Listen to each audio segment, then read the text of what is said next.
Did you guys put your orders in with our server here? I know Truelove loves a good grilled Oriental chicken salad here from Applebee's.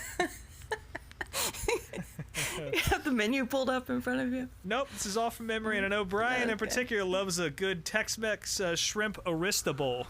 So irresistible. Excuse me. Sorry. No, you got me all wrong, Rob. I'm not a shellfish guy. I'm the shrimp gal. I'm big on shrimp. Maybe I got them backwards.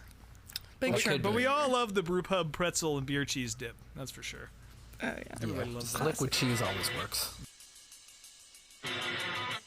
Well, yeah, certainly. I mean, it was our fault. We made a mistake. Spotter said it was clear.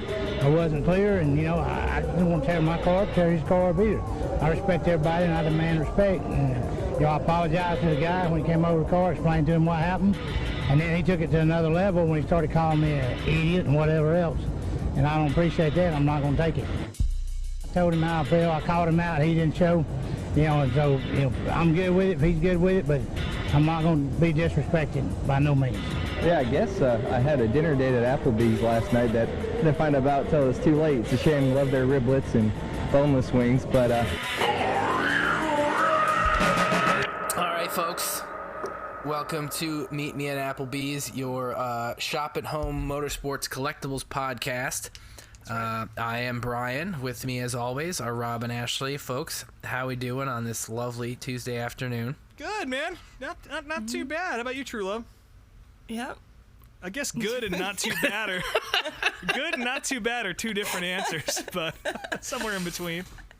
Well, I mean, good is not too bad. That is true. Yeah, so. Could be worse. I'll say that. Yes. Yeah, let's go with that. Well, those are all good things. Managed to survive a weekend with my family, and now I'm looking forward to 2 straight weekends of racing things. But we'll get to that. And yeah. There was a weekend of racing that happened, I guess, that we can talk about. Yeah, I know you weren't too thrilled about it, but there was some good shit that happened. There was some good things. I mean, it wasn't awful. Please tell us what those things were. Yeah, yeah. Well, the old. I don't know if you guys watched it. The Prairie Dirt Classic was fun as hell. Watching RTJ and Bobby Pierce go for it, and Ricky Thornton Jr. winning yet again, taking some more money home. I think it was like $50,000 to win or some shit. It was a controversial race. But got it done. I love RTJ, and people don't like Bobby Pierce, so I think everyone was pretty happy. So that was fun. Bobby Pierce sounds like a dickhead name. Like, he sounds like a bully. Some might agree with that. He's very aggressive, but I don't have feelings either way. But yeah, congrats to RTJ bringing home some more money and stuffing it under his mattress or whatever they do with it. Yeah, the only short track racing I saw this weekend was that clip of those guys that drove off into the woods. Woo! Yeah. Got into a fight in Alabama. Like an episode of Cops out there. Yeah. Was that Mobile, I think is where it was? Yeah, it was. Oh, man. Yeah, I sent that to a buddy of mine from down there. I was like, hey, I know those guys. It's like, fuck, of course you would. Of course. Yeah, they was off in the woods. We'll have to post a link to that because that was... quality entertainment. It was good, yeah. That's probably the fight of the year, or the disturbance of the year, I'll say that. Yeah. But, That's good. Yeah, it was definitely an entertaining clip. Unlike a lot of the other racing clips that we saw this weekend. Although, I don't know, I guess not so much in Xfinity, but Richmond. I feel like the racing lived up to my predictions in both races at the track. Well, I wouldn't say that, but... Okay, well, let's hear your disagreement here, Rob. What did it for you at Richmond this weekend? I thought it was fine, honestly. I mean, obviously they're not all going to be barn burners, and I think people need to temper their expectations about what stock car racing is and what they're going to see, because it's the same shit you'd see with late models or anywhere else, And NASCAR has unique issues with their car that they probably aren't going to be able to fix, and it kind of is what it is. And with that said, I thought the strategy was compelling, and the NBC booth did a good job of conveying what was going on. And I don't know, like, again, I'm not going to sit here and scream from the mountaintops and defend it like it was something great, but it was fine. Mm-hmm. And I very much enjoyed it. It was cool to see Roush kind of pop their head up. They're really good at whatever short track package we have. This is the second time Chris Buescher's been able to go out there and whoop some ass, so I was happy to see that. I mean, you're not wrong. I will say this race was definitely, I'm trying to think how to word this. if you're trying to be nice, this was like the racers race, I guess, because again, it wasn't the most as far as on track action goes. That's how Pocono used to be, right? Yes, that is fair. That's what Pocono was, and then now Pocono is what Richmond was for somehow. So yeah, I don't know how that works. This is all a simulation. 2012, we all died, and here we are. So for as much as it sounds like I'm complaining, it wasn't that bad of a race. Like again, I'm enough of a nerd now to understand these strategy races, and it's not like there wasn't any action or any passing at all day. I like Chris Buescher. I like Keselowski, and I like what RFK has been doing this year. I forget who. I don't know if somebody said it on MRN or on the broadcast, but RFK definitely has a strategy that a lot of other teams aren't employing, whereas it seems like their setups are almost identical, and they run together, and they either succeed together or fail together, and until true. Brad had his shitty pit stop, he was having a pretty good race along with Chris. Oh, it was his race. There's no question about it. So, it wasn't that bad. I think it would have... who knows, might have been a little bit better under the lights. It's still weird to me to see the Cup cars back running 2 races during the daytime. Yeah, as a fan, I said this last week, I don't really want to... I don't have as much interest in going and sitting in 100-degree heat and metal grandstands for a strategy race, Now, Saturday night, let's fucking go. Like, I love Richmond, and I love Richmond at night. But during the day, I feel kind of bad for the fans who were probably too disoriented from heat exhaustion and to really be able to grasp the strategy that was going on there. But I don't know. What'd you think, Truelove? It was fine. It was a race that happened. It followed Pocono that had like headline after headline after headline come out of that race. And it was, Larson did get a little chippy with Denny, which I enjoyed very much. He got one little baby chip in, yeah. Yeah, the appetizer was served. I do hope there's a full course coming later. But Well, Denny, I know, bought some... He said it wasn't even for his birthday. It was just to be nice. He bought some gifts from Jordan's golf course to Larson, because I guess they went golfing there over the weekend. So maybe a little bit of a olive branch being extended, but we'll see. I don't know. I definitely still hope Larson. How the fuck does that serve me as a fan, huh? Huh? Fair point, Rob. Nike polo, fuck out of here with that. Firewall deep into the fence. That's what I want. We can dream. Amen. We'll see. But I will say, I mean, the Cup cars are one thing. We all kind of know what's going on with the short track package and all that shit. But I don't really think the trucks were all that exciting either. Maybe even a little less exciting than the Cup cars, just because there was a little less strategy involved there. And especially after the shit show they had to follow up in the afternoon at Road America, it was tough to get through that race. I'll be honest, I really didn't watch a whole lot of the truck race. Much like the video of the week, I kind of fell asleep during a good chunk of it. Same. I dozed off a little, too. And then I was like, I'm going to flip over to Flo and see what's going on. So I didn't see Carson Hocevar win. By the way, if you haven't listened to his interview on DVC, he's a good guest. It was pretty cool to have him on there, and he's a funny guy. So I've definitely warmed up to him quite a bit since earlier in the year. But anyway, I woke up to Hocevar dropping the F-bomb in his victory lane speech. I was like, oh. Yeah, that was cool. Always into swearing. Yeah, I love a good F-bomb in victory lane. But yeah, I didn't see much of it, so I can't really speak on it. I really hated the Xfinity race. Yeah, it wasn't good. I just don't like Cup at Road or NASCAR at Road America. I just don't think it suits the series. It's just like the laps are too long. Like the amount of time it took to wrap that race up, and let's be honest, if we're gonna go racing on a fucking 4-mile road course, you gotta figure out how to do local yellows. Yeah, if you can't do that, out. Yeah, I feel like the last 5 laps took an hour. It was fucking nuts. Yeah, it was bad. I just don't care. It doesn't look cool to me. I know a lot of fans up there love that, and a lot of people will probably disagree with me, and whatever. If we're gonna go road racing, that is a cool facility, but man, they they got to figure out local yellows if they're going to do that, because we can't be having like 45 minutes of fucking riding around behind the pace car. Like, it's ridiculous. I think they were stalling so they could ship in more fucking Speedy Dry to clean up those gigantic oil spills that they. Yeah, who dropped oil like halfway around the track? I feel like it was John Hunter, but I could be making that up. Yeah, he was one of them. I think there's another one. Yeah. I also want to give a shout out to Chandler Smith for just like trying to kill himself on the on the wall there when he lost his brakes. Very heads up move there, but yeah. Yeah. I guess maybe he didn't get the memo that wall was pure concrete. Yeah, I don't know. That was pretty violent. So if he's willing to do that, then I imagine the alternative would have been worse. But yeah, I just don't care. Well, I really fucking don't care about road racing. The alternative was J.D. McDuffie in 1991. So there was that. Damn. Always with the. Just making dark jokes. Yeah. Another dark joke. Severe thunderstorm watch on this show. Yeah. Anytime Brien starts bringing up the road course references.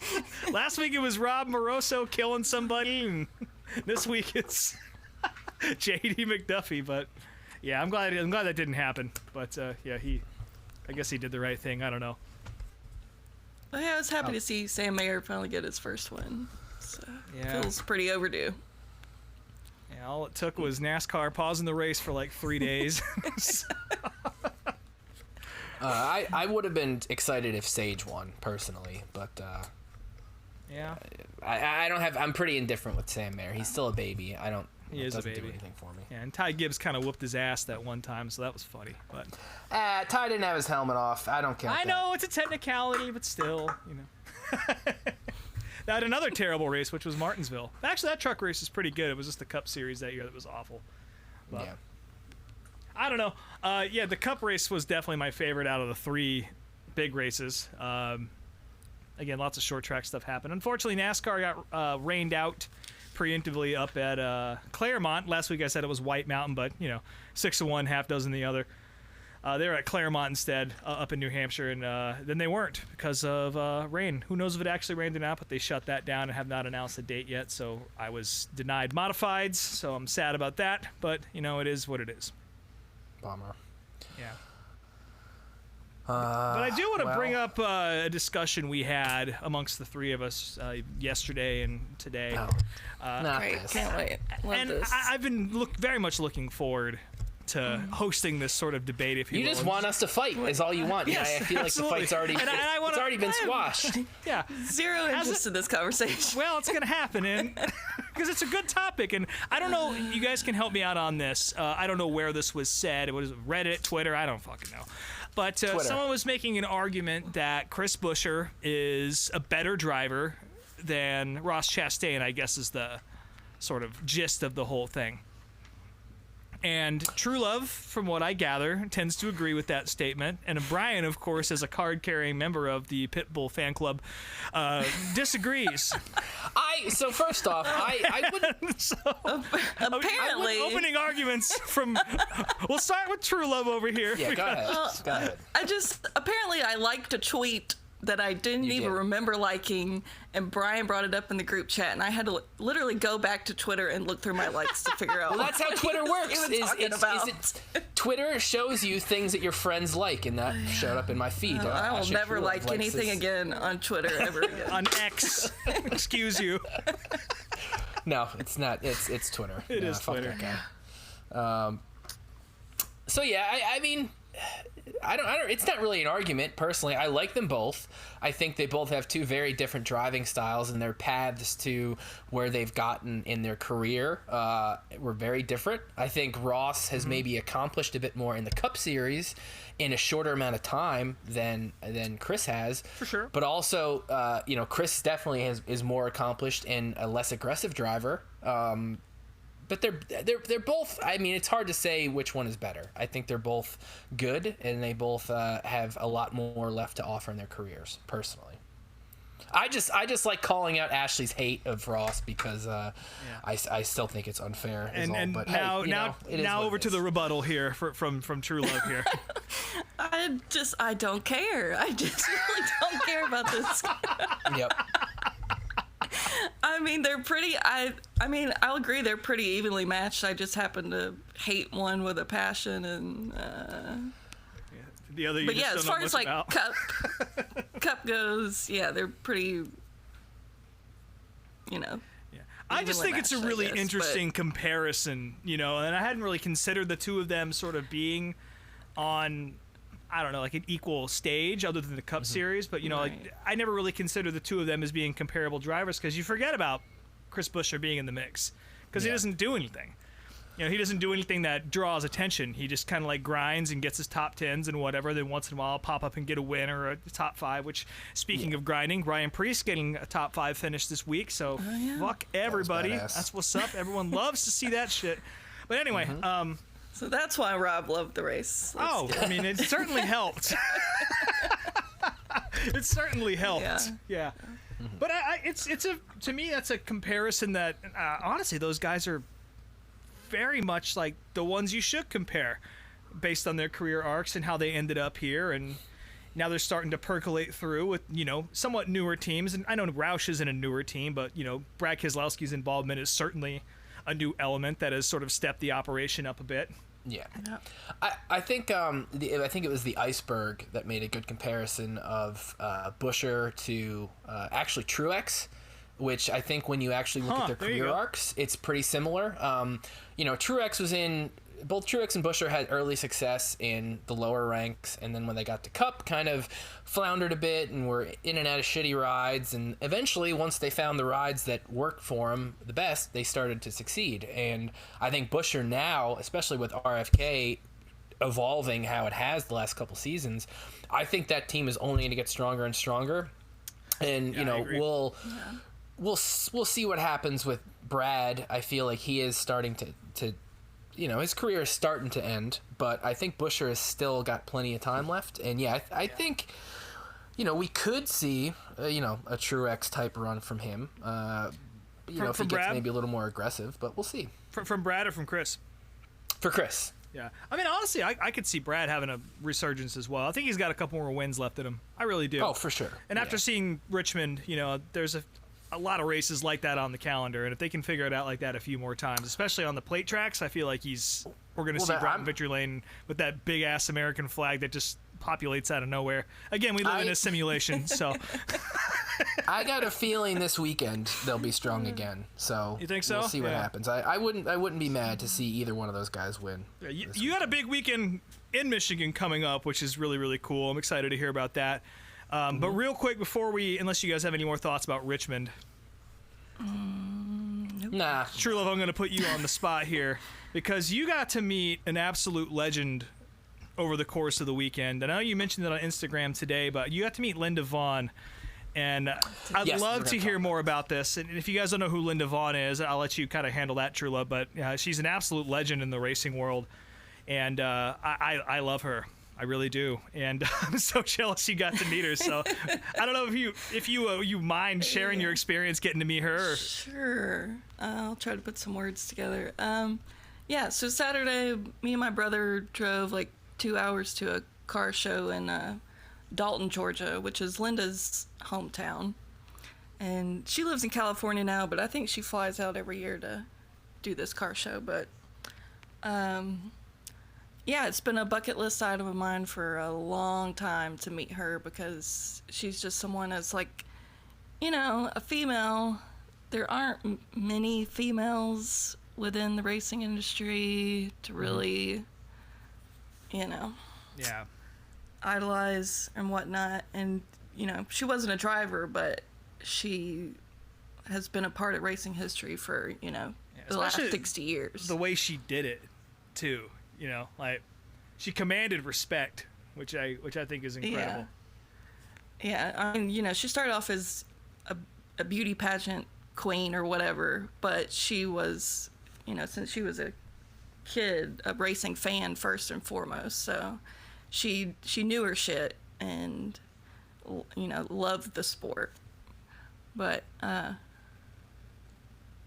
anyway, she did autographs or whatever at the convention center that they have in Dalton, and went to meet her, I was very nervous because, you know, I'm very awkward in person, especially with new people. So, You're not that bad. Come on.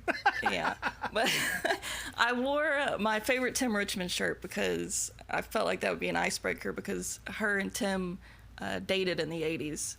And I didn't know that. I didn't either. Yeah, they dated in the 80s. And so she saw my Tim Richmond shirt, and the second she saw that, she like just gave me a big, huge, warm hug. And she's just so like warm and welcoming and, you know, very sociable. You know, that's been her career, is talking to people for, you know, 60 years. But yeah, she told me, you know, how much she loved him and how special he was to her, and talked about him calling her on his deathbed the day before he died. Oh my God. To tell her how much he loved her. And that's when she started getting like teary-eyed, and I was like, oh shit, I just met Linda Vaughn, I already made her cry. So. Fuck. Wow, I had no idea. Yeah.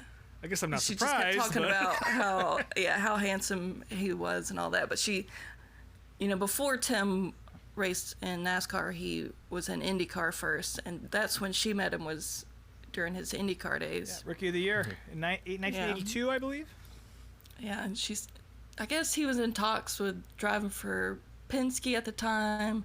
And when she met him, she was like, you know, if you drive for Penske, you're going to have to cut your hair. And he's like, well, I'm not cutting my hair. So he went and drove for A.J. Foyt instead. Yeah. So. Yeah, the story is he got in a couple of wrecks, and his mom convinced him to go over to NASCAR because there's a roof. Yep. So Find some walls around him. Exactly.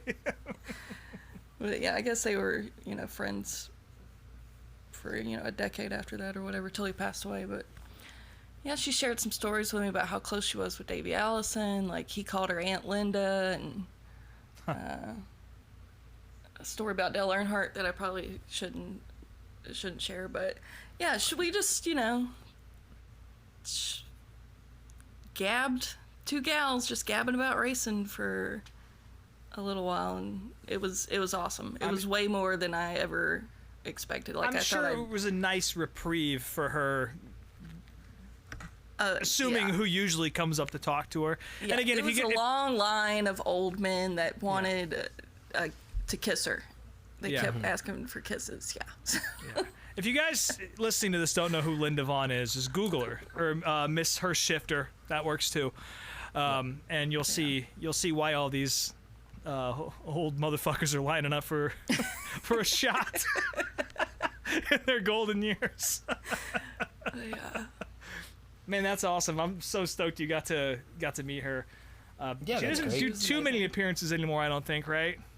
No, you know, she's 80 now, so, and she lives in California, so I think she still does like maybe one or two in Daytona a year, and just like a couple big car shows a year. Yeah, that's awesome. There's a guy that I follow on Instagram that he's like a real deal vintage drag racing collectibles dealer, that he's like an agent for like Don Perdome and a couple other people, and he's actually been selling some of her old clothing and stuff on her account. So if you want to check his account out, Grancor, GRANCOR on Instagram, for a lot of old cool drag racing stuff. And if you're an old clothing collector, maybe you can get something there. It won't be cheap though, I'll tell you that much. Yeah. Damn, that's so cool. Was anyone else at that show besides Linda? Yeah, but no one was paying attention to them. Poor Jody Ridley. Oh man. He was there. I would have been psyched to meet him. Not that I know a whole lot about him, but still. He was set up directly across from her, but he had there's no signage, nothing. So he just looked like every other random old white dude there to see Linda Vaughn, just sitting at a table by himself. Nobody was lining up to kiss Jody Ridley. No. I mean, I went and met him and got my picture made with him, but if you didn't know that was Jody Ridley, then you would have just walked right by him. I kind of felt bad for him, but yeah. Other than that, cool. I think one of the guys from Shade Tree Mechanics was there. I don't know. Yeah. Yeah, Linda was the star. Yeah, always. There's no question about that, regardless of who else was there. But I mean, that's awesome. I'm so glad you got to meet her. And again, I would probably have stood in line to not get a kiss, but Right. Yeah. to Just awkwardly hide behind you and wave and sweat, that sort of thing. Yeah, she was so sweet. Yeah. I mean, if you get a chance to meet your heroes, they're getting older. Yeah. And I'm just glad to hear that it was a good experience, because oftentimes when you do meet your heroes, they're dickheads. So I'm glad to hear that Linda is who she is as advertised to be. And I don't think there's any question about that. Everyone kind of knows she's...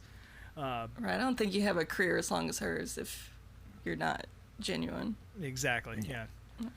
Well, that's awesome. Before we get to Darf, though, I do want to talk about SRX, because SRX for the second week in a row has been entertaining again. With finally Paul Tracy getting some comeuppance for his absolute dog shit driving style that he's had the entire 3 years that he's been in the series, and getting at least temporarily kicked out. I can't imagine they're going to have him back. No, thanks to Ken Schrader, of all people, who really doing the Lord's work. If you speaking his mind and standing up for himself and standing up for the other competitors. Because you piss off Ken Schrader, you've done something. Like, that's hard to do. But just Paul Tracy trying to describe that as hard racing, which is just kind of turning right into Joseph Newgarden, and then wrecking himself into Schrader on the bottom lane. Like, Jesus Christ, man! Like, there was absolute no humility, no even sliver of apology in that statement after that wreck. And Kenny was just like, I'm not racing with him again. That's it. And he doesn't have to, which is great. As much as I like Johnny Benson, I don't necessarily I feel like they probably could have gotten somebody a little more. He's literally the pace car driver. Yeah. But he's already going to be there. that is true. But I mean, Johnny, again, he has been driving a bit, so it's not like he's unfamiliar with being behind the wheel. Personally, I would have loved to see Jeremy Mayfield get that spot, but who knows? Maybe the next week, they'll put him in the car, or who knows? So that was interesting. I did, even though I can't say I was ever really much of a Clint Boyer fan, I was pulling for Clint to win that race over Kyle Busch, and he almost did. He put on a good charge there at the end, but just couldn't pull it off. But it was good. I mean, it's definitely, the first week wasn't all that entertaining, but the last two have. So Thursday Night Thunder has been working for me. Hopefully ESPN does some other stuff with that time slot after the series is over. I don't think they've really announced anything, but it would be great to see motorsports continue in that tradition, because it's nice to have something to watch Thursday nights. Again, usually we have full weekends of racing, but Thursday nights there's not a whole lot from the bigger series, so it'd be cool to keep that going.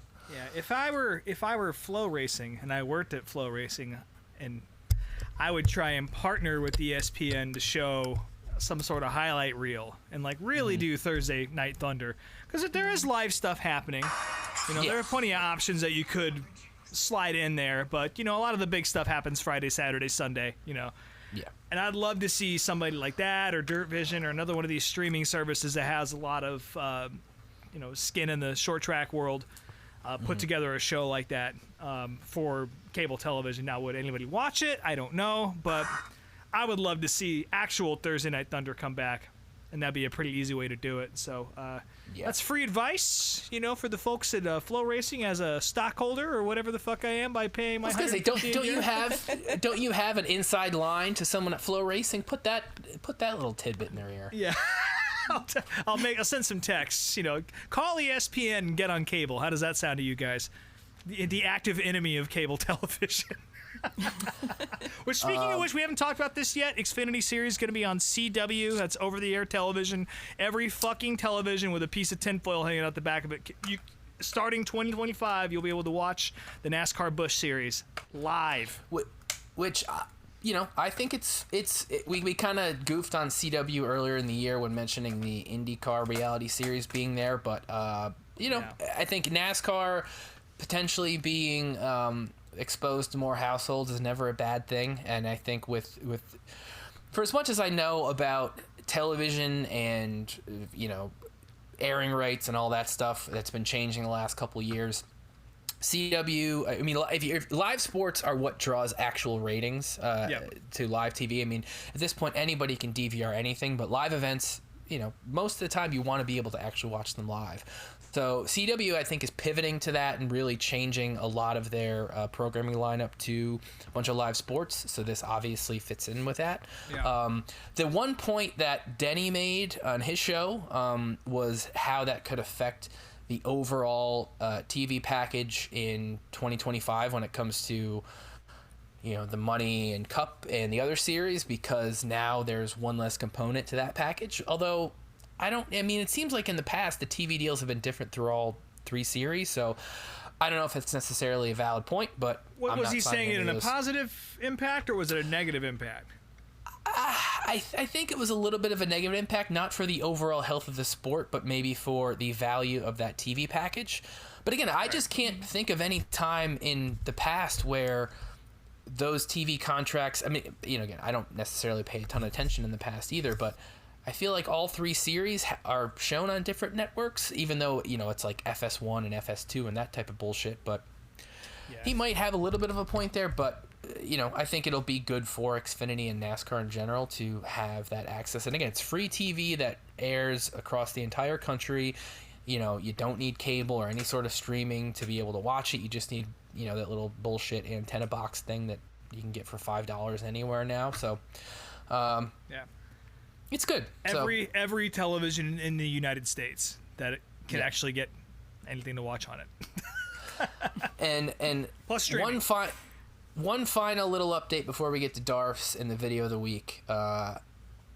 Uncle Kenny had some really sad news over the weekend about our friend Jughead. Yeah, Jughead, if you're a follower of Kenny like we are, Jughead is his buddy who I don't know his total story, but he looks like kind of like Sloth and also kind of like that other weird guy from the 70s and 80s that I think it was a James Bond villain. Just a strange looking character. Doesn't really talk much. But he's good friends with Kenny. We called him Peanut earlier in the year. Peanut, he used to call him Peanut. So Kenny had an update over the weekend that kind of bummed us all out, where he mentioned Jughead wasn't doing too good. He was losing weight, and there was a race he was at where his breathing started to get real heavy, and he had to go to the hospital. Looking at Kenny's Twitter right now, and there's an update on Jughead. It says, after 7 bags of potassium, quotes, it is still not enough. Potassium number up to 3.1. He's slowly getting better. Frankie, that's his real name, I guess, has been in the hospital since Friday night. Told Jughead that he's been sick for a long time and he's right where he needs to be, and now he has so much good to look forward to, and he's feeling better. Good. Went to see him yesterday. He looks better than ever.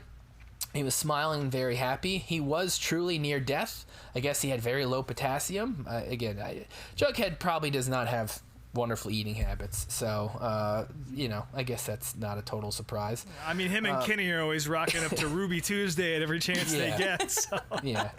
Said he was truly near death. Low potassium is very hard on your heart. We both talked about his new lifestyle moving forward. This will include the right foods that he needs to eat for his particular body, and of course the right medication. He has a good support system, and we're all popping in and out of his hospital room as the days go by. So that's a great positive update. I know we were all thinking of Jughead when that update was posted over the weekend. So glad to hear Jughead's doing better. He seems like a real dog in the best way possible. Like just always there, always rolling with Kenny, always up in the mix. You love to see it, but you hate to see someone like that fall ill. So thoughts and prayers, all that to our boy Jughead. Hopefully I get to meet him someday. I'd love to meet that dude. Yeah, so would I, for sure. I'm glad he's getting better. That's awesome news. Yeah, same. Yep. But now on to the DARF of the week, Rob. Yeah, so we're going to take a couple steps back to SRX. There was a post, I think it was the actual SRX post, about Paul Tracy's suspension for being a moron at the Motor Mile. And a guy named Raw0406 says, this is on Instagram, by the way, bring SRX to Canada. They will never survive. Put some penny drivers in there. Which, What, are you gonna put fucking Alex Tagliani in there? Like, I'm sorry. Like, maybe if you would have mentioned some, like, big block guys, maybe I would have been like, yeah, sure, I guess. But no, fuck the Penny series. It's fucking stupid. I know there's maybe a Canadian or two out there who might disagree, but I'm sorry. Like, you're gonna send Andrew Ranger down here? Like, fuck that shit.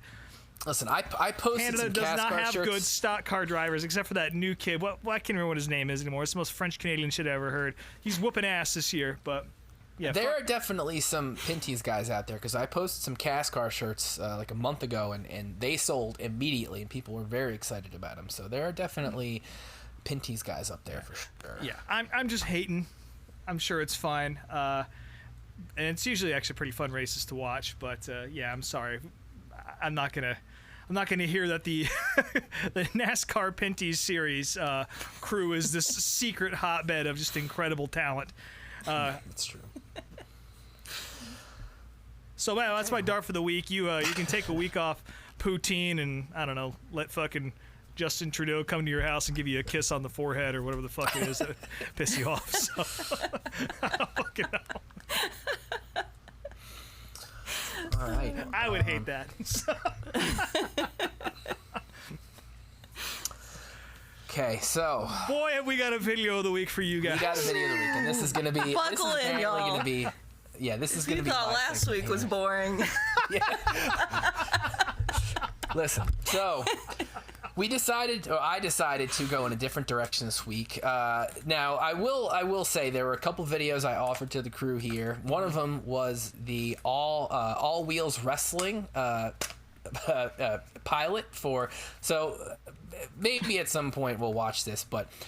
Long story short, Hermie Sadler and the Sadler family have always been involved in pro wrestling on the side, and I think it was around 2010, and in the late 2000s, he was involved in TNA wrestling in Orlando, and they actually filmed a pilot for a wrestling-themed offshoot called All Wheels Wrestling, and it was really dog shit. Like it's 15 minutes of promos from different drivers of different cars, including DW and Kenny Wallace, and then just some awful wrestling matches. So I can understand nobody wanted to watch that. But the other options were 2 different episodes of the QVC For Race Fans Only program, which aired in the 90s.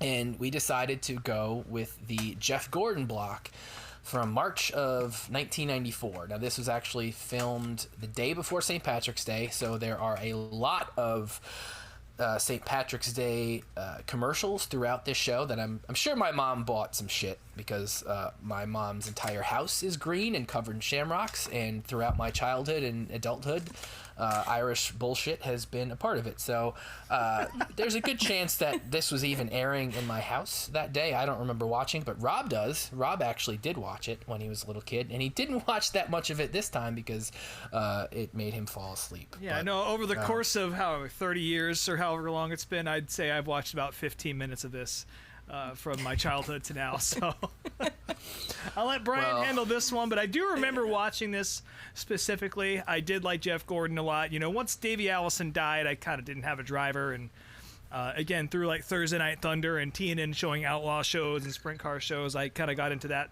side of racing a little bit more. And Jeff Gordon was, a young guy who kind of came in, and he came from that world, so it was kind of cool to connect the dots and kind of put it together in my little child brain. And he also looked like a kid with a mustache, so that was all those things were helpful. And this was sort of at the very beginning of Jeff Gordon becoming a household entity. Yeah, that is probably, I would say, from someone who isn't like a collector like Ashley and I would say that's probably the most interesting stuff you're going to glean from this hour-and-a-half video. There are, again, this was filmed right on the cusp of Jeff blowing up. Granted, in 93 he was already a star in the sport and already very popular, and he won the Busch Clash in 94 as well. But in 2 months he would win the 600, in 5 months he would win the Brickyard 400, and then he was off to the races. And it's definitely interesting to see this hour-and-a-half footage of him right before his life changed. And this was a regular show on QVC as well. This isn't the only time it aired. Again, like Brien said, there's a few more that we are considering watching. But this one, just... I had to sit through both of them, Okay, I didn't make you do that, Ashley. I just gave you 2 options. All you had to do was you decided to watch both of them. That's your fucking well, although I'd already watched hunker down and watch QVC anyway. I needed to thoroughly investigate. The second one was Jeff Bodine, and I legitimately fell asleep during that one. But the reason I went with this Gordon one is the same reasons Rob mentioned. After Davey passed away, Gordon was the driver that I latched onto for like the next 10 years. So it was interesting, this being at the very beginning of his career, watching. Yeah. And also just footage. The fact that something like this could exist, because it's almost unfathomable now in the modern era of NASCAR or racing in general, that there be an entire, not just like a single 2-hour block or whatever it is, but like a series based on selling whatever the fuck with racing shit on it. We got watches, we got little biplanes that are painted like Jeff Gordon's car, and Jeff Gordon wasn't a major star at that point. And it's really fascinating to sort of see this side of NASCAR merchandising before it sort of became what it is now. Well, and when it was really in the public consciousness, this is like sort of the beginning of the height of the Winston Cup era, Yeah, we'll get into it, but I mean, the first inkling of the Gordon and Earnhardt rivalry you can actually see in this video. Again, we'll get to it, but Action Pack put out a series of cards called the Champ and the Kid or something like that, a Champ and the Challenger. But it was basically a series of cards that was just featuring Jeff and Dale Earnhardt. And that rivalry, it was just like, rainbow versus black. Like, it was one of those things that it became very apparent as soon as Jeff started to make a name for himself in Cup. And, as you can listen to on Dale Jr.'s podcast when they talked about the merch stuff in the 90s, and really just knowing what I know about the industry, in my career, quote unquote, as a merchandise reseller, 94, 95 is really when this entire industry blew up. And Jeff and Dale deciding to market their rivalry, it blew up both of their career, blew up both of their wallets as far as that's the for shit sure. they were selling. And maybe I'm wrong about this, but didn't Dale Earnhardt actually sort of mentor Jeff Gordon? Oh yeah, they were behind the scenes. They were in business. They were in cahoots. Yeah. Yes, off track they were 100% in cahoots. They were both Dale was like, we're gonna be rich, kid, and it worked. But in saying that, again, both Ashley and I, we are merchandise collectors and resellers. I would say percentage-wise, I probably sell more than I keep, and Ashley's probably the exact opposite. Keep it all. But we're both we're both very, very much into collecting old shit and some new shit. And I actually went the extra step here, a couple steps. Not only did I go through... Yes, the whole staircase. Not only did I go through, and as we were watching this clip, I converted what things cost in '94 to $2023, and I also went and found what these items are worth today. So we'll get into watching this, I kind of felt like this was something that you were going to do. So, well, shocking, I did it. So. I will say I wish there were more episodes of this show on YouTube, and I'm hopefully, maybe somebody will dig some more up over the years, because I personally, again, it's not stuff I'm, paying incredibly close attention to, but especially doing stuff around the house and having this shit on in the background, and when they switch items, I'll do the math and whatnot. I enjoy watching this stuff and seeing what they were offering back in the 90s. This episode, again, it should have been 2 hours. We missed the first 20 minutes or so, but everything that they were selling gets talked about at some point. And this clip starts off with a Jeff Gordon lithograph. Now, in the 90s, there were plenty of different artists, obviously Sam Bass being one of them. Jeannie Barnes was another one that I had some of her artwork as well. And, there were a couple other guys. There's a piece by a guy named Bob Rector, and this... is a pretty shitty painting when you look at it up close. I found this on eBay. We'll get into pricing in a second. I found it on eBay, and I got an up-close look, and Jeff looks like a burn victim. There's like a photo. There's obviously his car, Why? and then there's in the background you see his midget, and then The Jeff twisted with a wreckage of trophy. his midget. Yeah, Jeff looks like a burn victim, and there were about 1,000 of these made. They were selling this back then for $125, which in 2024 dollars is $260.87. You can go on eBay right now, and there is one of these up for auction. It's asking $80. There are 0 bids on it. I'm sure if you offered them $40, they would take it, because after almost 30 years, someone still has this, and it is awful. So that's the first item that we see. In the video, I thought he looked pretty tan in it, but hearing you say he looks like a burn victim up Looks close like a makes burn sense. victim. Next up, we see a set of action-packed trading cards. Now, a couple things about these cards. Action Packed was a card producer that didn't do baseball cards. They did NASCAR, football, and I think hockey, and maybe 1 or 2 other sports. They did wrestling as well. The gimmick with the Action Packed cards were they were quote-unquote 3D cards. They were kind of embossed, glossy cards that didn't have sharp edges. They had rounded edges, so they were a little more of a durable card. And I guess if you're a card person, that's your thing. I mean, they were way different than anything else on the market at the time. They were pretty popular. I never really in got the into 90s. collecting cards.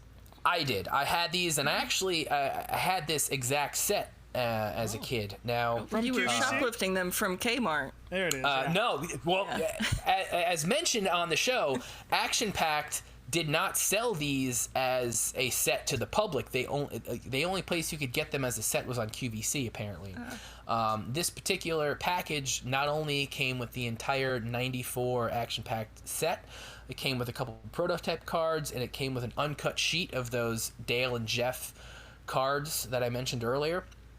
Also, a couple other things I'll mention about these cards. If you bought the wax packs, they had a couple different inserts. There were what they called 24 karat gold leaf cards, which are kind of, a fancier, just like a parallel of the base cards.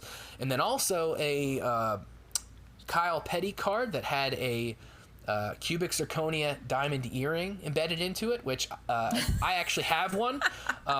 They were very rare back then, but I think there were like 1,000 of them made, so I think I got it last year for $15. So if you want it, it's not that hard to get out there. These cards were, it was $63.64. They were on sale, which equates to $132.81. Now, these cards are worthless. You can get that entire set right now on eBay for like less than $20.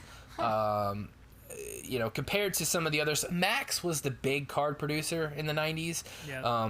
They were the first NASCAR specific cards that were made. There was also Trax, there was Pro Set, there were a couple other companies that made them. Action Pack came along a little bit later, and cool, but really not worth a thing. Loy Allen next- leaning against a motorcycle is a highlight of that section. I didn't Yes, make it that they far. do mention that there is a rookie. All the rookies they had pose on motorcycles, which that's like a subset random, of the series. Next up, they have what is called the nameplate hat, which I've got one of these in my collection featuring Ernie Irvan. But basically, these are just black and red hats that have like the driver's name and the logos embroidered on the side. And Jeff makes up some bullshit about how he loves the hat design and how they're more comfortable and softer than other hats that he has. They had a variety of different drivers to offer here. They were selling for $17.75, which equates to $37.04. Which isn't that bad, especially if you go to a race now. Every hat you're going to get at any driver's trailer is going to be $30 to $40. So pretty standard. And these 40 hats is the also going rate these days. For sure. Which I've bought a couple. I personally like the New Era style hats, so I'll get those if I see a cool one.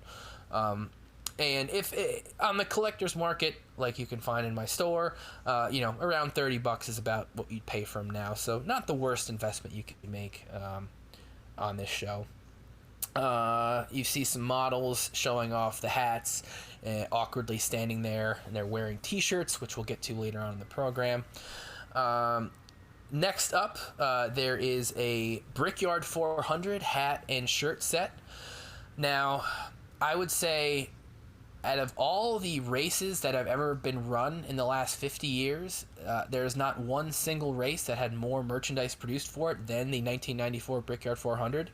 I would say any flea market you go to, eBay, Depop, anywhere, there is Brickyard 400 shit from 94, like, just for sale. I probably have 4 or 5 shirts that I plan on listing next week, and every single year I always collect, I round them all up and just list them. Yeah, I got an inaugural one that my dad brought me from Indianapolis when he was there on business from the airport. So yeah, they printed a shit ton of that stuff. Yeah, just absolutely insane amount of shit. And the T-shirt itself isn't too bad. It's basically it's got a pocket print with the Brickyard 400 logo on the back, and then I will give him credit. It is a track specific design with the bricks on it and stuff on the back.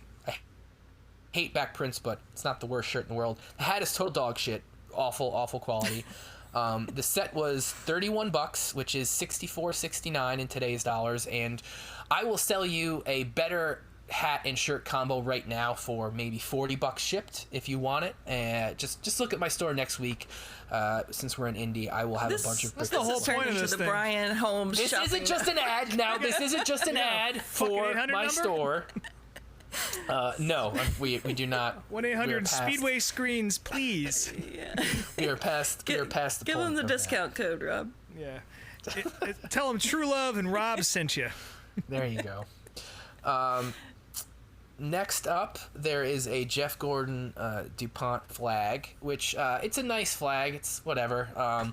They later on in the show when they talk about the flag again, they say this is a bigger than average flag. I guess it was an extra square foot, like 3.5 by 4.5 foot flag. Sells for $29.25, which is $61.04, which is an insane amount of money to spend on a flag. I feel like you can go to any driver's trailer now and get a flag for $20. Old flags, $15 to $30, depending on the driver, condition. I bought a Kyle Larson flag for $15 recently, so yeah, it can be done. Yeah. Later on in the show, the host is starting to get tired. He starts flubbing a bunch of lines. He calls this flag made out of Condura, which is not the name of the fabric. It's called Cordura. It is a type of like ripstop vinyl nylon fabric type deal. It's a little bit stronger, but whatever. Sleepy. Yeah, like everybody else watching the show at this point. He put himself to sleep. He seemed pretty excited to be hanging out with Jeff. Now, next up is the only die cast that we see on the show. Not cars, though. There is a die cast Chevy Suburban and a die cast like World War II prop plane, both painted up like Jeff's car, obviously. These were about, I think they're like 1/24th scale, roughly. These were going for $41.50, which is $86.61. Now, folks, I'll let you both take a guess as to what these sell for in 2023. It depends on the flea market, I guess. Yeah. That is true, but we are going by eBay prices. Take a guess as to what they sell for. Which one, the plane? The gypsy Both. tents. Either one. I don't know, man. I Can't could be see it more either than being $15. yeah. I'm gonna go with. I'm gonna go high. I'm gonna go 200. Yeah, $200. Now, Ashley was right on the money. The Suburban goes for about $10 to $15 now, and the plane goes for around $20 or so. So that's another reason that I. Go ahead. Go ahead. Well, that's another reason that I picked this Gordon one over the Bodine one, because the Bodine one was like all die cast, and then this Gordon one had a wide variety of merch. Was Jeff selling any of his girlfriend's salsa at that point on the show? Cases of Tanya Tucker's. There was a logo on the car behind him, but he wasn't selling cases for funny that you mentioned that. Literally before we got on the air, I got a bunch of the shit that I bought on online last week. I bought a bunch of old hats. In the pile of hats was a Tanya Tucker's hot sauce or it's Tanya Tucker Salsa Jeff Bodine hat. It says Tanya on the back. Like the whole back of the hat just says Tanya. That's sick. I love that. I'm keeping that one though. Yeah. You'll have to model it for us later. I might. Let's 1-800 Speedway Screens. Like I said, not for sale. That's one I'm keeping. Call it up. Because I have a matching T-shirt to go with it. Next up, Model that too. What, you're holding out on us. Take a little spin, walk up the runway and show us. Today I modeled a Taco Bell foam hat on my other social media accounts. I'll send you guys that photo. It is ridiculous. Next up, a little bit of an interview tidbit that I found interesting, at least, from a novice fan's perspective. Jeff talks about DuPont and how good of a sponsor they are, and he kind of talks about how in NASCAR, especially in this point in the 90s, most of the sponsors on the cars were more consumer goods as opposed to DuPont, which was something that was sold to repair shops.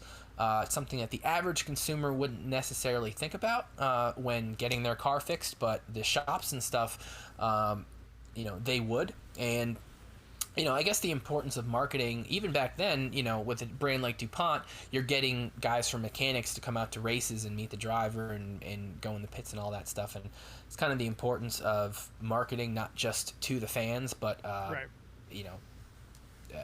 race activation, whatever you want to fucking call it. Yeah. So I thought that was an interesting little tidbit.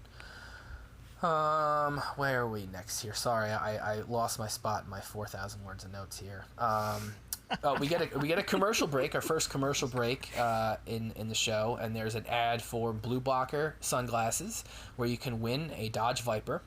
And then as Rob mentioned earlier, the aforementioned Craftsman Tool ads, which is, again, weird to think about selling tools on a shop at home TV show, but again, I guess for Christmas weirdos gift shit. who want stuff, test it out for them and give an example how to use it. Buy Papa a wrench for his birthday off QVC. That's what it's for. I'm sure there were plenty of old guys that had nothing going on. And like, well, there's no sports or no fishing or nothing. Let's watch guys use tools for 2 hours. Yeah. So my grandparents were addicted to QVC. Same. Every time I went to their house, it was all that was on the entire time. Boxes of QVC stuff coming in constantly. Every Christmas present I ever got from them was off from QVC. Yeah, I got a lot of QVC shit back in the day, that's for sure. Yeah. I do think I got a good portion of that stuff as well. A lot of catalog stuff too, because even like JCPenney and Sears and shit, they had NASCAR stuff when we were kids. They did. The Christmas catalog from JCPenney was always supreme. By the way, I'm going to put this out there into the world since we're talking about merch. If anyone out there sees that 1996 Indianapolis 500 Micro Machines set, all 33 cars on the grid for a decent price, holler at your boy. Hit us up in the DMs, send us a message. I lost that shit when I moved, and I'm so sad about it. It was the coolest fucking thing. It was the worst collection of 33 drivers you've ever seen, but it was so damn cool, and I won it in my bar. So there you go. Anyway, back to the program. Next up, we get another action-packed card, but this time it is a big-ass, I think it's 10.5 by 8.5 card.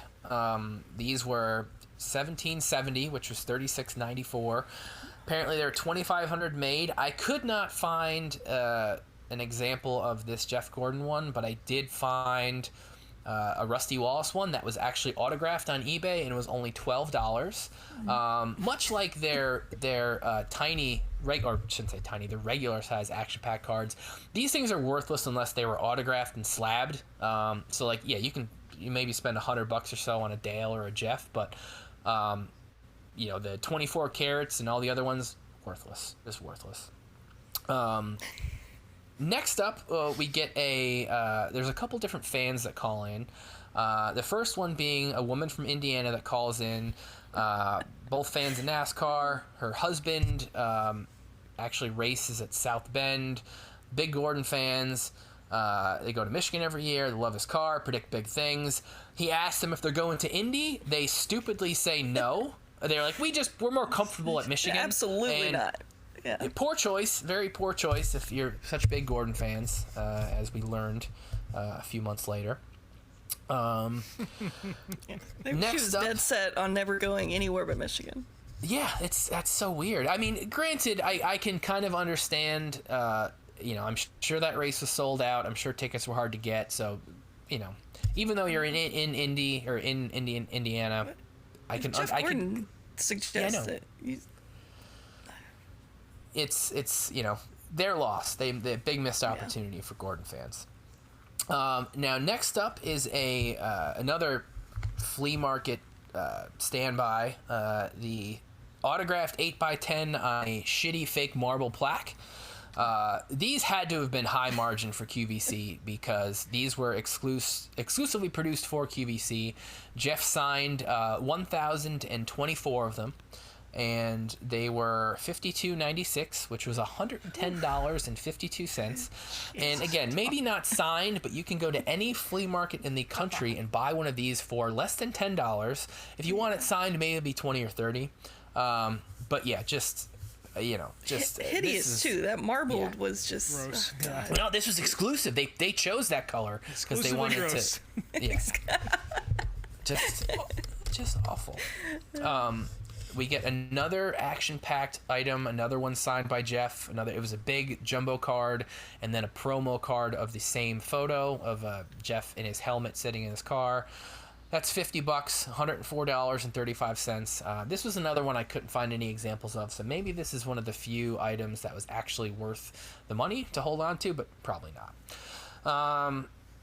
And then from here, we get a half-scale Simpson helmet. Now, these aren't hard to find at all. You can go on eBay right now and find one for $40. It was $52.50 then, which was $109.56 in 2023 money. The selling point for this one is the stupid 1993 Rookie of the Year visor sticker that made it different than the other ones on the market. So if you really need that fucking sticker, good luck finding it, but you can go find one without it for $40. Hell yeah. Then the host asked Jeff about why he went with NASCAR over Indy cars, and Jeff gives a pretty middle of the road answer that he pretty much took whatever opportunity that he had, and there wasn't really a good IndyCar option. He does mention driving a truck for Toyota, like a trophy truck, and that's interesting. That's something I don't think I remember hearing anywhere. And he said he hated it, so it would have been a waste of his talent to end up in those anyways.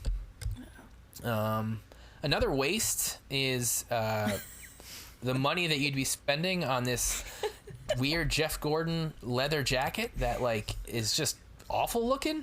I don't know who made this. They didn't really give too many details, but it's got two different colored sleeves, and they only show a logo on the front. I'm assuming there's some sort of logo on the back.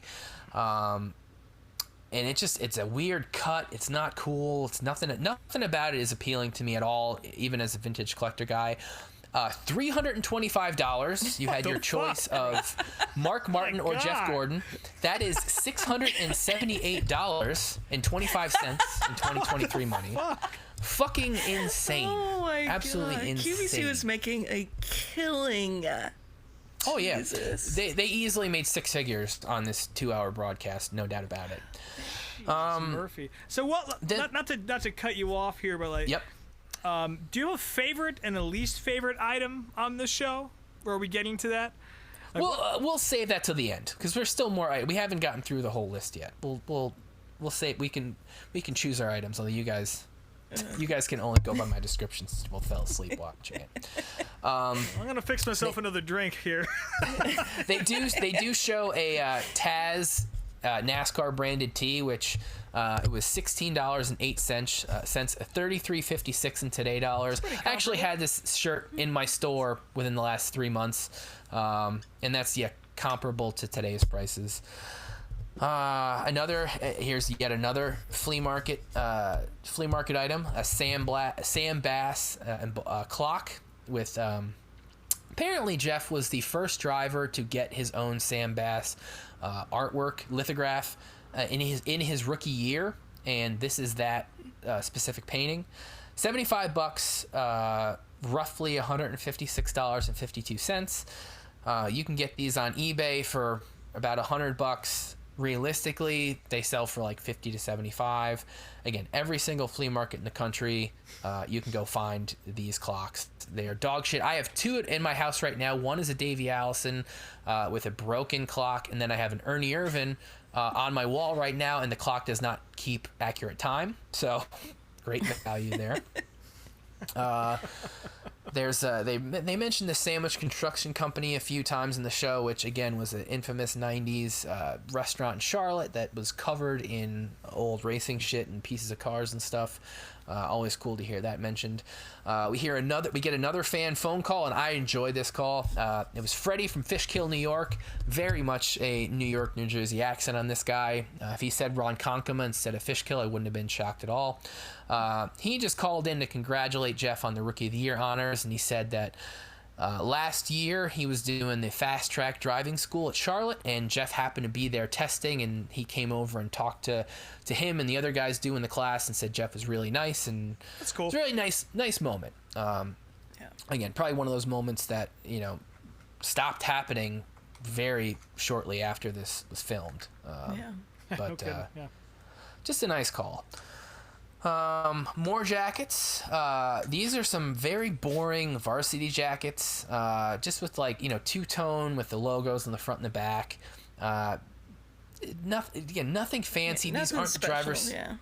They're not the driver's suit jackets. They're not real flashy. $100 for these, which was $208.69.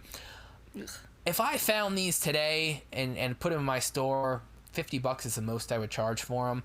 They're pretty boring, and nobody would actually keep these things, so you can't find any on the market, but if you do see them out there, I'm sure you'd probably pay about $50 now. There's a QVC ad for a lucky number machine, which is, I guess, a promo that they would do to keep people watching throughout the day. I guess every hour they would pick 4 numbers, kind of like Lotto, and if the 4 numbers were either the first 4 or the last 4 of your QVC membership number, you got $10 in your account, and then you got entered into the daily $1,000 sweepstakes. Oh. So another gimmick to keep people watching and paying attention. Is this something you're going to incorporate into your business model? Oh, God, no. 1-800 Speedway Screens. I don't want anything to do with Everyone that. gets their own special number. You get one of those little bingo roller things. No. Nope. Okay, Never. fine. Not doing it. There's the first of many Irish 24-hour marathons. Again, St. Patrick's Day is the day after this taping. I'm sure my mom had that on in our household. There's an ad for Butler Accent Furniture, whatever the fuck that is. Some English bullshit for sure. Just I could tell from the commercial. And then a 1 a.m. John Lennon memorabilia show, which who knows what they were selling there. 1 a.m. on a Monday. I was like, yeah, real collector's hours. Let's see here. And then finally, actually, hold on. We don't get to the good stuff yet. Moon mugs. These are gimmicky plastic mugs with this non-toxic liquid in there. You're supposed to keep them in the fridge, or keep them in the freezer to keep your drinks cold. Again, these featured a host of drivers, pretty boring. They were $17.75, which is $37.04. Again, any flea market in the country, $5 max if you really want to drink out of a 30-year-old plastic mug. They're out there. Yeah, I do. Thank you. There is another call, and this is just a fan asking about how to prep for Sonoma, which I guess was the weekend after this was filmed. Jeff said he actually tested at Charlotte quite a bit, and this would have been obviously way before the Roval ever existed, but he said they apparently it was all left-hand turns, and he would do the court, which doesn't make any fucking sense to me. I don't know how that works. I was kind of confused by that, too. And he said he would do it one way and then turn around and race the track backwards. Very weird. But there is, like he explains, yeah, probably some I think bullshit. he was confused. He's so tired of being So QVC at fucking 3 in the morning. There's some Jericho transmission talk, which I got a kick out of anytime they talk about that. And then the caller starts stuttering, which I thought was funny. Finally, we get to some T-shirts, though, and these are some things that I have had both of these 2 T-shirts. They only had Dale Jarrett and Jeff for grabs. I think I have the Dale Jarrett shirt in my about to be listed closet right now, and I've had the Jeff one many times. These went for $29.25, which was about $61 in today's dollars, and actually even kind of a bargain because all over prints, I mean, the last couple years have really blown up, both in popularity and in price. I've definitely sold the Gordon one for $80-90. I've sold that one, and then the Dale one will probably go for around that price. They do talk about the printing process, which is actually something I was always confused about and only recently learned how it works when we were hanging out with Ryan Williams in North Wilkesboro a few months ago. Those old AOPs, if you look at them closely, like what they did was print on the sleeves and then each side of the shirt, and then they sewed them together, which is why they kind of had a little bit of an inconsistent look to them. Like some of them were kind of printed more oddly than others, and also why some of them maybe fit differently than others as well. They show that plaque again, and Jeff mentions Dale's potential 7th title, which another premonition to the future. He probably would have never gotten it had Ernie not had his wreck, but that's another story. Let's see, Jeff, some talking about being patient in the car and learning patience over the last year or so. Again, really pushing this plaque. They probably spent 15-20 minutes just on this plaque alone. Again, high margin item. Yeah. High margin item. They had 1,000 of, so they really had to get those things out there. Yeah. Another St. Patrick's Day ad with some jewelry and a sweater. Then we see some. They call them Floridian timepieces, aka watches.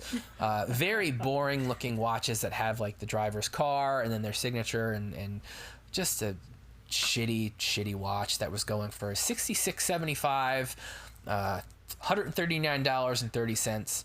I could not find this exact watch featuring any of the drivers on eBay, but I'm willing to bet $10 in any flea market if you find them. I've definitely seen a couple of those in a flea market before. Yeah.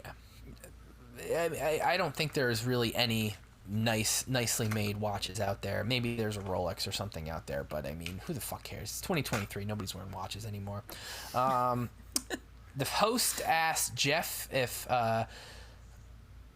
he has any does he notice that he has a lot of female fans, because again he did, and he gave a very gibberish answer, trying not to being that he was newly engaged at the time. I'm sure he didn't want to piss off Brooke, which I'm sure he did at some point, because he eventually did. But I'm sure he didn't want to. Maybe he could have saved us some money if he would have been honest. Yeah. Back on QVC. Then the guy compares Jeff potentially to Dale and Davey as far as his driving style goes, which I don't think I'd classify Jeff's driving style as either one of those two. Maybe I guess Davey over Dale, because closer, yeah. Jeff was never really that aggressive of a driver. Neither was Davey. I mean, they both had their moments, but nothing compared to Dale. More interview stuff. Jeff briefly mentions racing BMX bikes as a kid before getting into racing cars, which as a BMXer, I got a kick out of that. They're doing a recap of some of the different items they talked about earlier in the show, and for scale, they put the jumbo action pack cards next to a hubcap, like literally a fucking hubcap of a car, so you get an idea of how big they actually are. Then they draw the $1,000 shopping spree winner, and the winner was from Worcester, Massachusetts. Now, Rob, if you'd actually watched it, you probably would have gotten a kick out of that like I did. No one can say it right. Yeah, well, it took me a while too. There's no H. Yeah. No H. Then there is a Lexan Jeff Gordon, like the side profile of his car.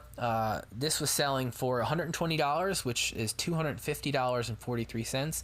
This is an item that I don't see as many of the Luminas as I do the Monte Carlos, but I see these from all sorts of drivers. These are $50 all day now. I actually just had one at my antique mall of Jeff's that I sold for $50. Oh. So where's that antique mall again? That antique mall is at the Medina Antique Mall in Medina, Ohio, right off I-71. If we're traveling out of Cleveland towards Columbus, it's right there. Anyways, back to the recap of all the different shit. We're gonna sell, buddy. Come on. Yep. There's a dumb ad for some stupid Irish cape that they were selling. Like, literally, they called it a cape. And then the final new item is a fan pack, which featured a 3-inch button, a plastic mug with a die-cast car in it, which, again, one of those stupid 90s items that is trash, like just actual trash. And then there's a calendar, 1994 calendar. Take note that it is already March, and by the time you would receive these calendars, it would be April, so already a third of the year, completely worthless. This went for 22. No, this was well, maybe because they were selling them together. The fan pack itself was $22.25, which is $46.43. Obviously, the calendar's worthless. The button is a 50-cent button, and those mugs, if you really want them, $5 to $10 all day long. And really, then the end of the show, Jeff talks about his engagement to Brooke, and because I guess in the calendar itself, there's photos of them in Victory Lane before they'd been dating, or at least maybe then when they were secretly dating. I don't know the exact timeline of that, but that's basically it. There's another. 1993 she was Miss Winston, so she was in a lot of Victory Lane photos. So yeah, that basically is the end of the show. They wrap up the items again, congratulate him on his engagement, and that is your for race fans only broadcast. Now, again, going by my item of the show, I mean, the obvious answer for me are the T-shirts. Other than that, I guess the wall hanger sign, just because those resell pretty easy. So those are my answers as far as your best bets or best purchases if you're going and trying to collect these things. I don't know if you guys have anything to say, but yeah, that was a show. Yeah, that was quite the video of the week. Seriously though, I really did enjoy it. I think that's a perfect selection for this show and the weird shit we talk about, because it's certainly a piece of racing weirdness. Yeah. I mean, this is the type of stuff I do want to find more of. I mean, I enjoy watching race broadcasts and random stuff, but I really get more of a kick out of the more obscure stuff that, again, no, there's not going to be any sort of Fox or NBC or any ESPN films. Nobody's going to go through and show you footage of this shit. You got to go on YouTube and find it for yourself, or dig through VHS tapes and upload this stuff. It's out there. It is out there, because there were people that filmed anything that had to do with their favorite driver or NASCAR in general back then. But now that they're dying, it's up to people like me and Ashley to go and find it and show it to you guys. That's right. That's what we're trying to do. Yep, Speedway Screens, folks. You can buy all your NASCAR stuff there. And Truelove's got a store too, which she never talks about, so we don't have to mention that if you don't want. Because I keep all my stuff. Because she keeps all of it. But yeah, you can't call keep Brien. Call Brien at his 800 number. Again, it's 1-800 Speedway Screens. That's 1-800-77333-929-727-3367. That's a lot of numbers. Again, 1-800-77333-929-727-3367. Yep. 17 numbers. Tell him Uncle Rob sent you. Yeah, the timer in the corner is clicking down too, so you guys got to get those calls in quick before. That's true. Before he jacks the price up. I've only got 700 of these Jeff Gordon lighters. Somebody's got to buy them. Yeah, that's actually good. Yeah, that's why we're talking about this, because he bought all this stuff as a kid and he's trying to claw his way out of debt. So please support Brien in his time of need, and I'll read the phone number off in a little bit if we have to again. But yeah, Brien would love to hear from you. So. And And with that wraps up this week's trip to Applebee's. You're going to Michigan, though, right? I am going to Michigan next week, Sunday rather. Not going on Saturday, just going up Sunday. My buddy Greg, who is in our fantasy league under the name of Flavortown McLeod, he's going to be driving out from Wisconsin to check out the race with me. I'm very excited. He and I, every couple years, go to races together, and it's always a great time. And I believe our listener Dylan, my buddy from Toledo, the go-kart racer, I think he's going to be out there too as well, hanging out. So if for some reason you want to say hi to me, feel free to DM us on one of the apps, or DM me at Speedway Screens, and I'm happy to say hi and have a beer with you at the track. Hit him up ahead of time so he could bring you one of those Jeff Gordon lighters. Yeah, if you want to buy anything from me, I'm happy to deliver to the track. Just give me a shout. Save you some shipping. Save us both some shipping. But yeah, that'll be it for this show. Next week we'll have that to talk about. And what about you guys? You doing any racing stuff this weekend? Not really. My wife's birthday is being celebrated this weekend. Unfortunately, she's got like a Monday birthday this year, so that sucks for her. But we're gonna hang out this weekend and have a good time. I'm probably gonna watch The Outlaws on Friday and Saturday night as well. There's a couple of big World of Outlaw late model shows happening too. Lucas Oil's off this week, and there's a whole shit ton of stuff on Flow if you're sitting at home watching. And of course, Michigan. But I'm just kind of saving my energy for the Knoxville Nationals next week, which I'm not going to, but I'll be watching every night, and I'll be, like my saturation IndyCar coverage, I'll be talking about that pretty much exclusively on next week's show. Well, hey. Spoiler alert, folks, if you want some Knoxville merch, I might have some that'll be listed soon. So there you go. Keep checking that store out, which you can find at Home Speedway Shopping Network. Never. Yes. Exactly. Listen.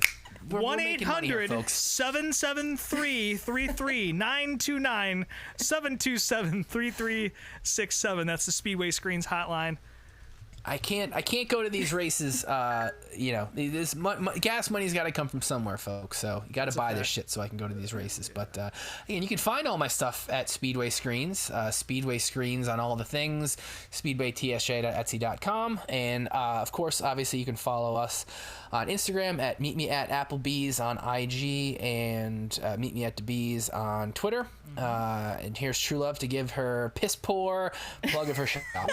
Yikes. Yep. It's still Snake Mountain _Truelove. I keep all the good stuff. I'm not telling you anything.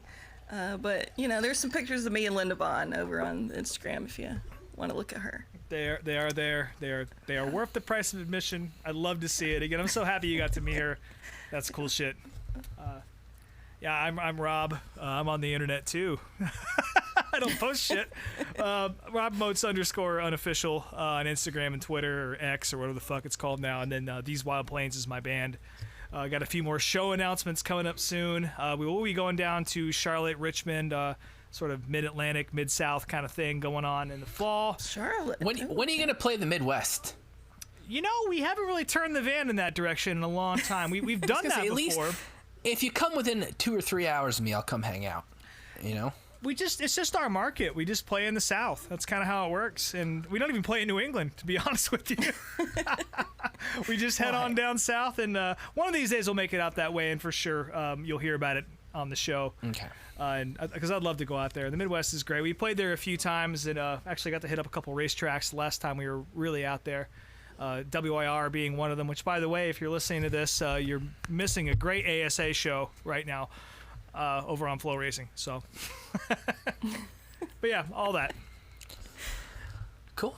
All right, folks. Well, thank you again for joining us at Applebee's one more time, and we will talk to you next week.